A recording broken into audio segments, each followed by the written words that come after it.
بسم اللہ الرحمن الرحیم۔ السلام علیکم۔ حضرت صدیق اکبر رضی اللہ تعالی عنہ نے قبل از اسلام اور قبل از ظہور نبوت شام کی طرف تجارت کے لیے سفر فرمایا۔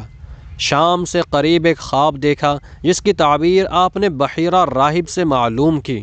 اس راہب نے کہا، اللہ تعالیٰ آپ کے خواب کو سچا کرے گا، آپ کی قوم میں سے ایک نبی مبعوث ہوگا، آپ ان کی حیات میں ان کے وزیر ہوں گے اور بعد وفات ان کے خلیفہ ہوں گے۔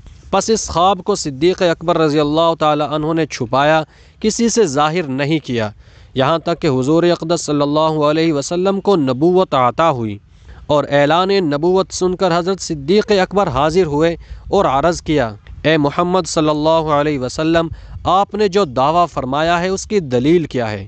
آپ صلی اللہ علیہ وسلم نے فرمایا، اس کی دلیل وہ خواب ہے جو تم نے شام میں دیکھا تھا۔ پس غلبہ خوشی سے حضرت صدیق اکبر رضی اللہ تعالی عنہ نے حضور صلی اللہ علیہ وسلم سے معانقہ فرمایا اور آپ کی پیشانی کا بوسہ لیا۔